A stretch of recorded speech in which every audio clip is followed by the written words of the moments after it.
Pagkadagag problema ng atong pamuyo eh. Muadto kog lasang. Maghikog ko. Magpapaakos bitin. Unya, nganong gabalon ka man? Unyag, dugay ang bitin. Mapas mo ko. Lahat ng trabaho kaya kong gawin. Kung kaya nila, kaya ko rin.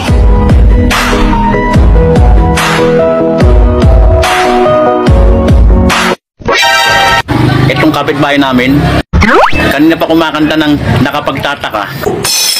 Di ba siya napapagod? O di kayo nagsasawa? Hindi ka ba napapagod? Kung hitsura ang hisgutan, pildi na ko daan.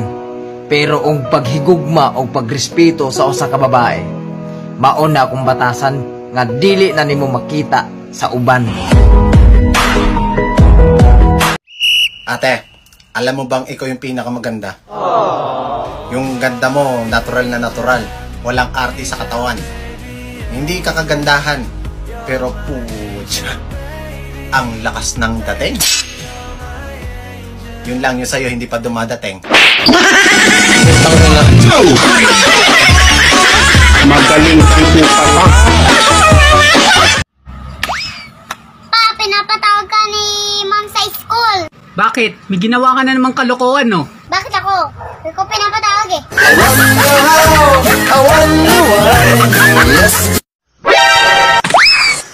Nirecord ko yung boses ko. Tapos, pinakinggan ko. Grabe. Ang pangit ng cellphone.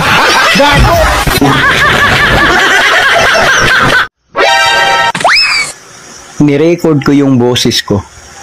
Tapos, pinakinggan ko. Grabe. Ang pangit ng cellphone.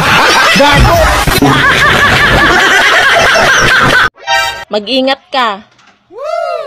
Baka ingatan kita. Why do I love you?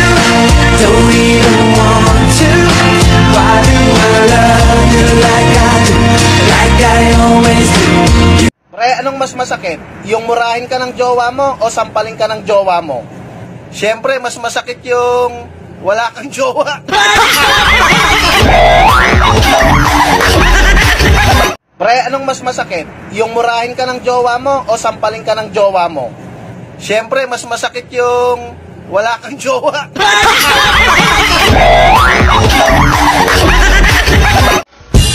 Masamang balita. Aalisin na daw ang filter sa TikTok. Patay. Malalantad lahat. Ang pangit sa mundo ng TikTok.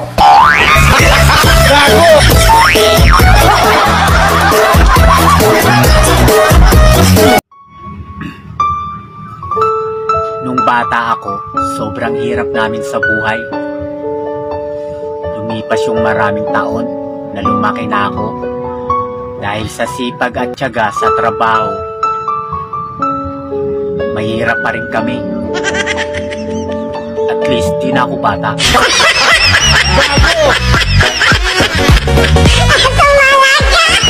Wala akong kinakatakutan. Ngayon lang. Natatakot ako may mangyaring masama sa'yo nang wala ako. Ayoko mawala ka sa akin. Pag nangyari yun, bukas, uulan ng bala.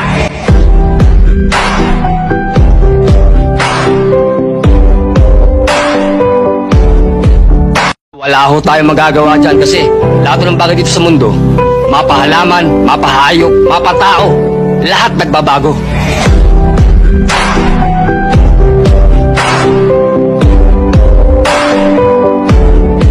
Huwag mo nang ilaban pag meron ng iba. Kasi sa puso niya, talo ka na. Paano bang magmahal? Palagi bang masasaktan? Ang love, parang buwan. Nagbibigay liwanag sa dilim. Pero higit sa lahat, iiwan ka rin niya pagdating ng araw.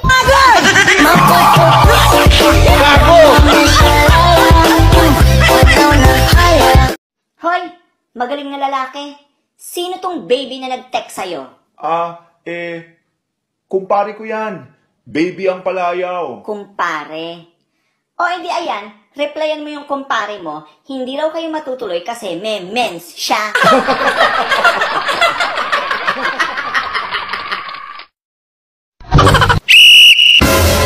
Lagi na lang tayong nag-aaway. O bakit? Malapit na tayong umabot sa championship.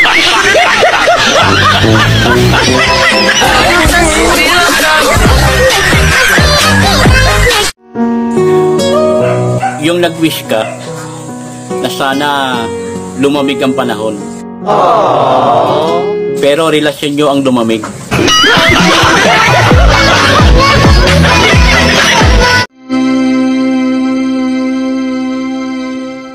Bago natin ipagpatuloy ang seremonya ng kasalang ito, ibig ko lamang ipaalala sa inyo na dito sa Pilipinas ay walang batas ng diborsyo.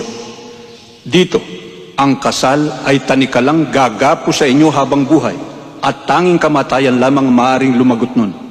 Parang may laman mo ang sinasabi niyo. Pido laki mata, tinatanggap mo ba na bukal sa loob mo na makaisang dibdib ang babaeng ito na iyong mamahalin, paglilingkuran, makakasama bilang asawa mo habang buhay? Opo, Padre. Dida Romulo, tinatanggap mo ba na maluwag sa iyong kalooban na makaisang dibdib ang lalaking ito at ikaw'y nangangako na kayo'y magsasama sa tuwa at lungkot, sa hirap at ginhawa habang buhay? Opo, Padre. Inuulit ko, tinatanggap mo ba makaisang dibdib ang lalaking ito na hindi ka matatakot, mahihiya o magsisisi man lang habang buhay? Opo talaga, Padre. Ikaw ang bahala.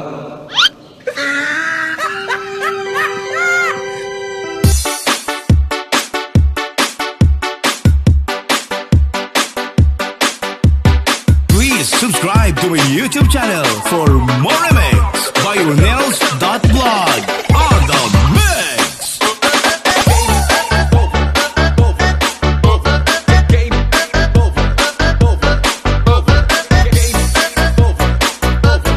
Basta Team Royal, ika'y magyataw.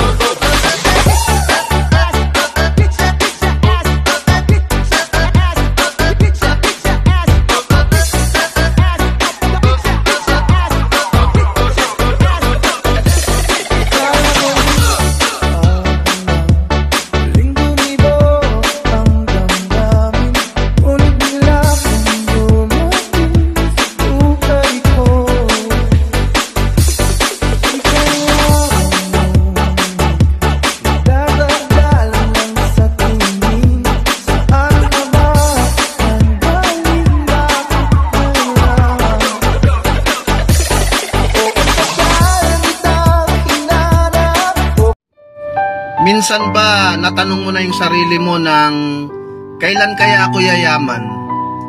Depende yan kung masipag ka o hindi. Kung masipag ka naman, depende pa rin yan kung yayaman ka o hindi.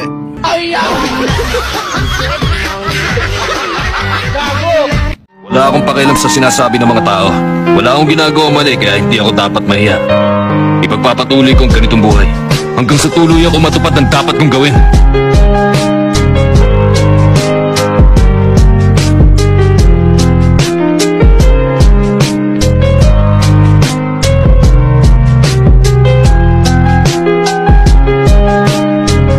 Wala akong pakialam sa sinasabi ng mga tao. Wala akong ginagawa mali kaya hindi ako dapat mahiya. Ipagpapatuloy ko ang ganitong buhay hanggang sa tuloy ako matupad ng dapat kong gawin.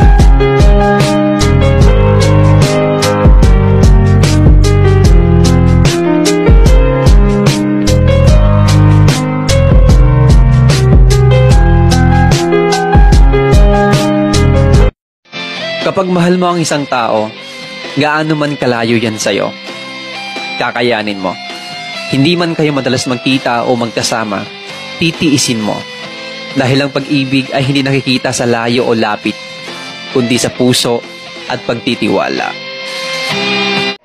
Uy, huwag kang masyado magkakape ha. Baka masobrahan yung tapang mo. Maling tao yung ipaglaban mo. Kahit ngayon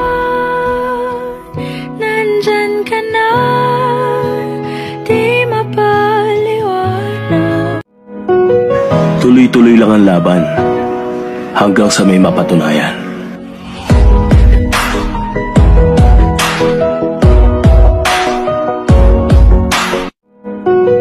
Tuloy-tuloy lang ang laban hanggang sa may mapatunayan.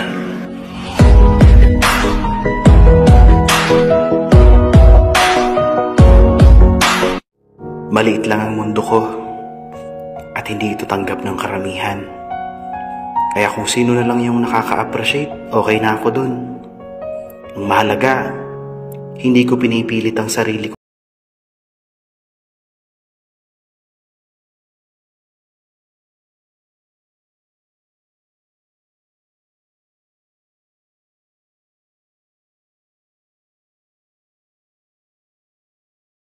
Sa bawat landas na tatahakin mo, ay walang kasiguraduhan kung maganda o pangit ang kahihinatnan. Pero ito lang masasabi ko sa iyo. Maganda man o pangit, ikaw at ikaw pa rin ang magbabago ng kapalaran mo. Kaya please, huwag na huwag na susuko.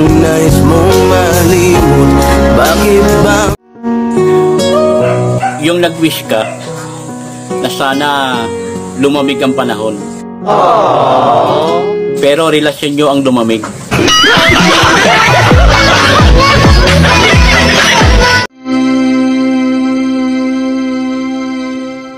Bago natin ipagpatuloy ang seremonya ng kasalang ito, ibig ko lamang ipaalala sa inyo na dito sa Pilipinas ay walang batas ng diborsyo. Dito, ang kasal ay tanikalang gagapo sa inyo habang buhay at tanging kamatayan lamang maaaring lumagot nun. Parang may laman mo ang sinasabi niyo. Pido laki mata. Tinatanggap mo ba na bukal sa loob mo na makaisang dibdib ang babaeng ito na iyong mamahalin, paglilingkuran, makakasama bilang asawa mo habang buhay? Opo, Padre. Dida Romulo, tinatanggap mo ba na maluwag sa iyong kalooban na makaisang dibdib ang lalaking ito at ikay nangangako na kayo'y magsasama sa tuwa at lungkot, sa hirap at ginhawa habang buhay? Opo, Padre. Inuulit ko, tinatanggap mo ba makaisang dibdib ang lalaking ito na hindi ka matatakot, mahihiya o magsisisi man lang habang buhay? Opo talaga, Padre. Ikaw ang bahala.